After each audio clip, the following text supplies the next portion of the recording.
Salut à tous, c'est Pank de la chaîne, bienvenue sur cette vidéo qui va terminer le récap que j'ai pu avoir donc avec la formation sur 2 week-ends avec les différents intervenants. Là, c'était le dernier, il vient de se finir il y a quelques minutes. C'était avec Pouslik, donc Franck Pouslik.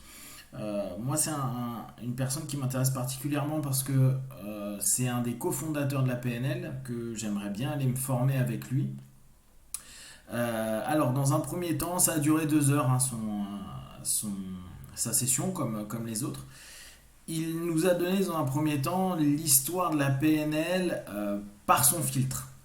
Donc, initialement, lui, il est parti à la guerre, il est revenu, il a commencé à se former en psycho. Il s'est rendu compte qu'il est arrivé un peu trop tard sur beaucoup d'aspects de la psycho parce que la période Peace and Love est devenue plutôt une période drug and love. Et il s'est dit merde, là je suis arrivé un peu à la bourre. Il commence à se former sur des différents types de thérapies, notamment la gestalt. Et il se rend compte que la plupart des systèmes thérapeutiques, que ce soit gestalt, il prend l'exemple de la gestalt et de l'analyse transactionnelle, se font la guerre à la place de s'associer ou en tout cas de trouver des points communs pour avancer. Ce qui fait qu'il part d'une université à une autre en Californie et là il rencontre Richard Bandler et ensemble ils discutent de tout ça et dans une dynamique gestalt ils commencent à former un petit groupe au départ c'était plutôt pour enseigner et partager cette connaissance là. Ils font intervenir, Bandler dit qu'il a rencontré un gars qui s'appelle Grinder et ils le font intervenir, il explique que Grinder, les 5-6 premières rencontres, il n'a rien dit, il restait au fond et il parlait pas. Et au fur et à mesure, Grinder qui était linguiste a commencé à poser des questions parce qu'il commence à se sentir certainement bien dans le groupe. Et pour Pouslik et Bandler, ça a été une révélation de la façon dont ils posaient les questions et comment ils exploitaient la sémantique. De là, ils ont commencé à créer un groupe, un métagroupe, où ils se sont posé des questions et ils se sont rendus compte que la majeure partie des systèmes qui sont développés sont des systèmes, en tout cas jusqu'aux années 70, basés sur des parts thérapie. Donc aujourd'hui encore, hein, on peut observer que certainement 80% des systèmes sont en psycho sont formalisés sur des thérapies des parties.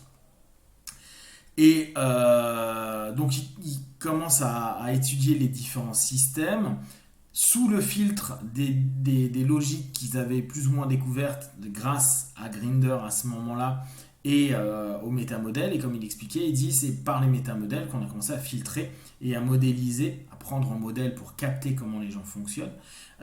Et on s'est rendu compte qu'il y avait plusieurs problématiques qui étaient assez récurrentes dans les styles. Et leur idée au départ, c'était un petit peu de pouvoir atténuer ces problématiques-là. Il met en avant 3 choses qui ont pu poser problème.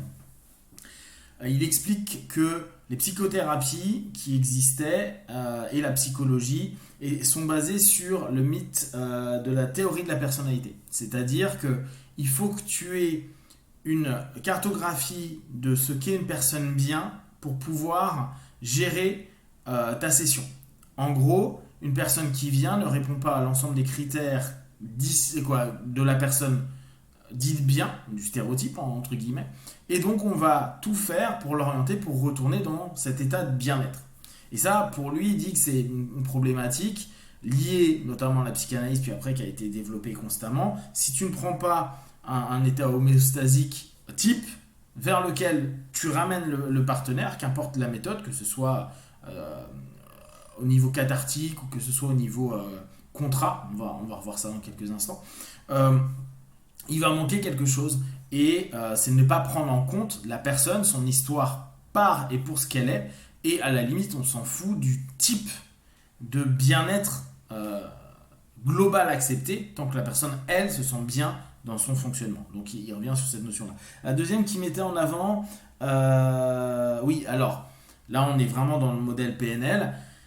L'un des éléments qui manquait à l'ensemble des thérapies selon eux, c'était la non-exploitation des sens, donc des VACOG, hein, visuels, auditifs, kinesthésiques, olfactifs, gustatifs. Et Alors, moi, ce que j'ai entendu au fur et à mesure qu'il expliquait, c'était... Alors, ouais, je me pose la question si c'est un lien de cause à effet que j'ai fait ou si c'est ce qu'il expliquait. En tout cas, je vous donne moi mon feedback. Il y a peut-être une problématique entre les VACOG. Moi, jusqu'à présent, j'exploitais beaucoup les VAC dans l'idée de capter, bon, il est visuel, il est auditif, kinesthésique, on va plutôt communiquer de cette façon-là. On va plutôt lui faire des exercices qui correspondent à leur clé d'accès. Et au bout du compte, au fur et à mesure que j'écoutais sa session, ce qui m'est venu en tête, c'est est-ce que il n'y a pas des conflits entre justement nos sens et que ces conflits, sur les perceptions, sur les compréhensions, sur les sensations, vont perturber l'équilibre, l'homéostasie qu'on a à un moment donné et donc créer potentiellement des problèmes. En tout cas, Pousslik lui met en avant ce principe de prise de conscience des sens, d'où le fait après que Bendler était tellement content d'avoir trouvé les clés d'accès visuel avec les yeux qui bougent en haut, etc., en haut, en bas, etc.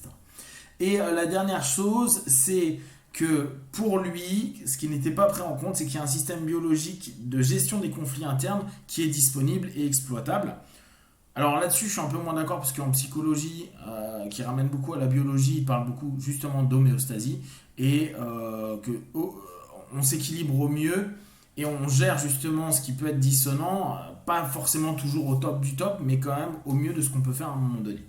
En tout cas, pour lui, c'est les trois choses qui fait que les thérapies euh, n'ont pas fonctionné ou ne sont pas optimum et font qu'il y a un faible pourcentage de réussite dans les choses et que la PNL avait pour ambition de dépasser ça.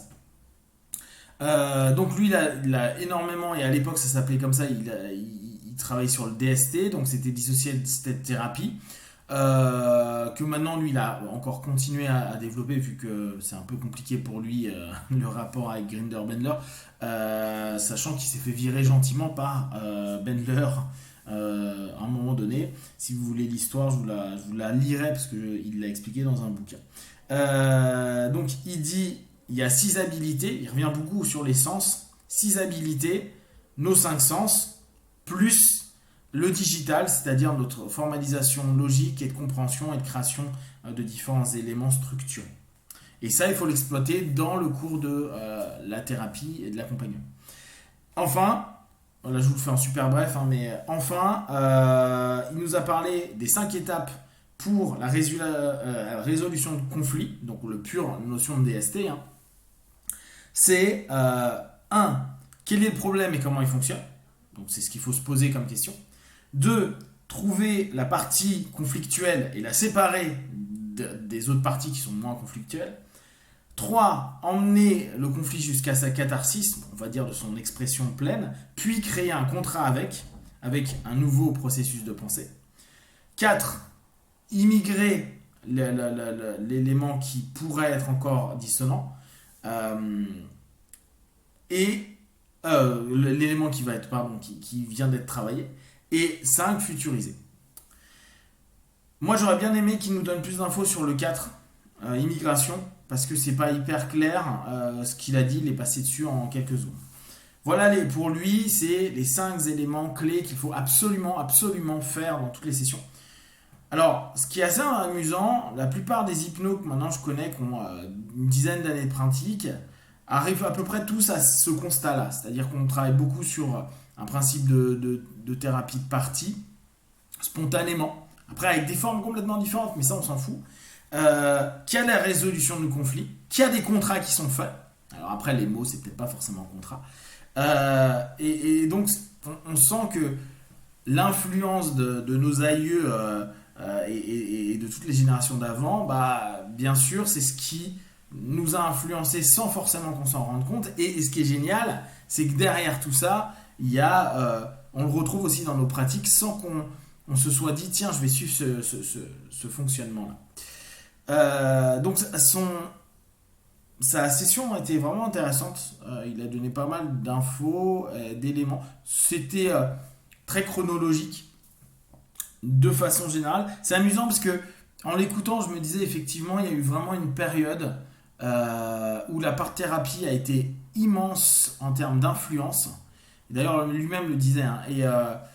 Et c'est intéressant parce que ce soit Gilboyne, lui, Bendler, Grinder, une des énormes influences, et on le sait bien, dans les années 70, fin 60 et 70, un qui a eu une énorme influence, ça a été Fritz Perls, qui avait beaucoup, beaucoup travaillé là-dessus, et Eric Berne. Donc, pour lui, les deux avaient raison. Le problème, c'est que il y en a un qui voulait pas vraiment de conflit interne, donc il aimait pas tout ce qui était violence.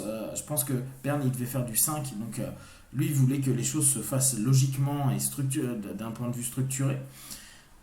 Donc c'était des contrats qui étaient mis en place sur les différentes entités internes.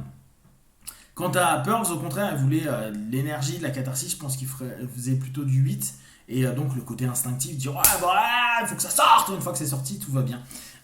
Et Puslik, et je pense Grinder, Bendler et beaucoup de praticiens après eux, sont plutôt sur le truc à dire il faut qu'il y ait quelque chose qui ressorte, et en même temps il faut qu'il y ait un lien, un apaisement qui se fasse sur les parties. Voilà donc, le séminaire était sympa. La prochaine fois, je ferai quand même attention aux horaires. N'empêche que c'est pas tellement grave, ça fait réveiller un peu tôt. J'ai trouvé ça cool. J'ai eu quand même 3 sessions de 2 heures avec Judith Delosier, que je regardais là. Elle intervient en février à l'Institut Repère. Ça doit être c'était sur, je crois, le chemin du héros. À mon avis, ça peut être sympa d'aller la voir. Dils qui était sympa, vraiment cool. La fondatrice là, dont je n'ai plus le nom, qui de EMR, qui nous a fait un cours qui était vraiment intéressant. La petite aussi qui nous a fait sur tout ce qui était somatique. C'était chouette. Puslik, c'était chouette. Après, les autres, c'était un peu plus neutre, parfois un peu trop business, mais je pense que c'était logique parce que la cible majeure était les Malaisiens et les Chinois. Et derrière, la structure est sympa, 2 heures c'est bien. Même si parfois je trouve que ça délaye. Là ce matin à 4 heures, je vous ai fait le débrief tout à l'heure. O'Connor, il avait enregistré, donc c'était pas un live déjà. Alors l'intérêt c'est que derrière, il n'y a pas de traduction simultanée, ils ont fait un boulot eux de traduire par écrit en dessous. Par contre, il nous laissait des temps de 5 minutes de pause pour répondre à 3 questions. Et j'ai eu vraiment l'impression que c'était 2 heures, c'était trop long pour lui et qu'il aurait pu faire ça en 45 minutes et on était ok sur le principe. Voilà, après ça dépend aussi des intervenants, de leur manière de voir les choses, des choses qu'ils veulent revendre aussi derrière. Hein. Tout ça reste des plateformes pour se faire connaître et pour revendre des formations. Si vous avez des questions, des remarques, vous partagez sur Facebook, YouTube, j'y répondrai le plus rapidement possible. Je vous invite vraiment à aller découvrir Puslik. Je pense que c'est quelqu'un qui a fait beaucoup pour la PNL et qui a un vrai raisonnement sympa. Je vais continuer d'ailleurs l'étude des cours qu'il avait donné, donc de vidéos que j'ai. Il faut que je retrouve où j'en suis. Et ne prenez que ce qui est bon et juste pour vous. Testez, observez, analysez et concluez. Be one, ciao.